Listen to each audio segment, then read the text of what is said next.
Magalhães já está aqui, você já vê ele aí na sua tela, hoje é quarta-feira, dia de comentário político. Vamos começar, a gente vai falar sobre a OZZ, mas antes quero falar sobre o PSDB. Reunião do PSDB com Vinícius Lumert e sem Gelson Merício. O que isso significa? Traduz pra gente. Bom dia. Bom dia, Márcia. Bom dia você que acorda cedo e nos prestigia com a sua audiência. Ontem, como tu disseste, Márcia, teve uma reunião do PSDB de Santa Catarina com a ausência do ex-deputado estadual Gelson Merício, que foi interpretada assim como um recado. Qual seria esse recado? Que ele está fora do processo. Gelson Merício, nesse momento, está em férias, está fora do Brasil, na França.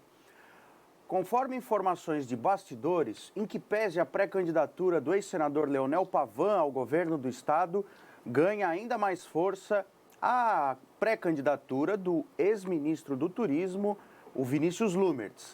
A estratégia nesse momento ficou mais clara, que é fortalecer o palanque para a pré-candidatura à presidência da República do João Dória, que vem enfrentando resistências internas desde as prévias contra o Eduardo Leite.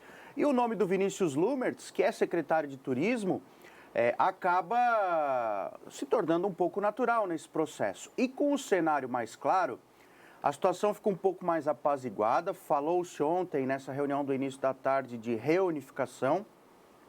Aliás, não tem reunião de partido que não fale sobre reunificação. A gente sabe que eles saem rachados, mas dizem que estão unidos. Mas, de fato, o encaminhamento desse encontro de ontem, isso transpareceu em algumas falas de pré-candidatos a proporcionais, ou seja, aos deputados, de um ânimo um pouco maior, de um fôlego para o trabalho, porque a situação estava realmente muito incerta. Agora ganhou algum tipo de contorno.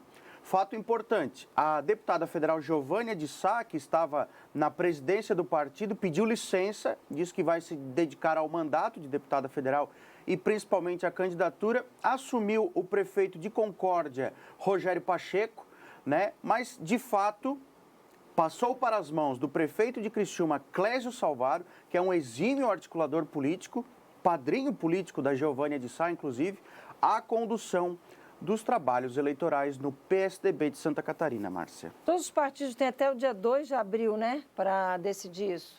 Quem é que vai ser o candidato?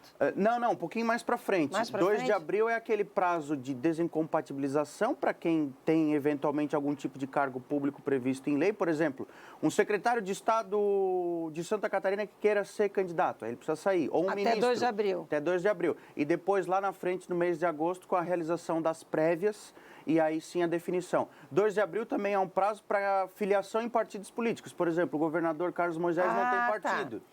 Ele precisa estar filiado a um partido para concorrer. Mas decidir quem vai ser o candidato pode ser até agosto? Até agosto.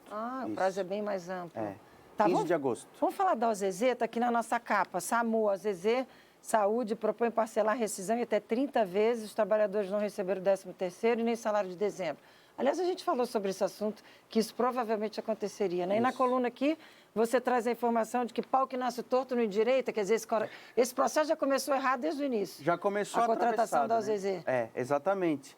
Então, o que está acontecendo agora, saída, polêmica, já aconteceu lá atrás. Pau que nasce torto nunca se endireita. Com a saída de cena da OZZ Saúde, na virada desse 2021 para 2022... Foi o que aconteceu lá atrás, em meados de 2017, quando a situação do SAMU também era problemática.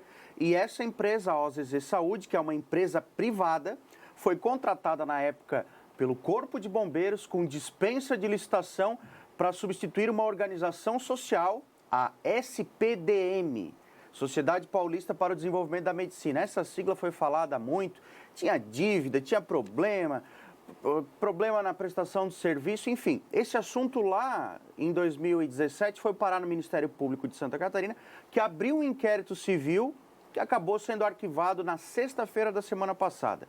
O promotor de justiça, Tiago Carriço de Oliveira, justificou o seguinte: sobre a dispensa de licitação, ela foi justificada, aspas, para evitar a paralisação dos serviços, como aconteceu agora.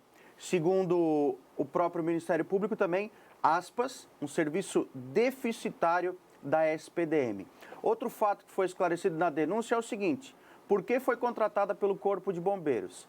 Porque, na época, falava-se que era um órgão sem a legitimidade, mas ele tinha um termo, né, de cooperação com a Secretaria de Estado da Saúde, portanto, essa gestão compartilhada hospitalar foi considerada legal pelo Ministério Público, que arquivou.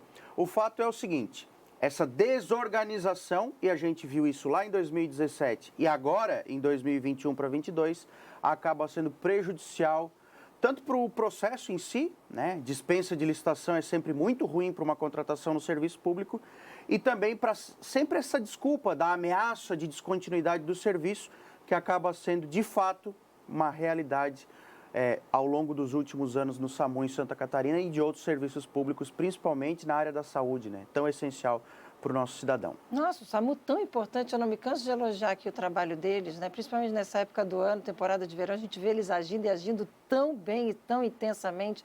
Muito triste toda essa situação que eles enfrentam. Claro, assunto que a gente vai continuar acompanhando, é uma verdadeira novela essa história da OZZ e do SAMU.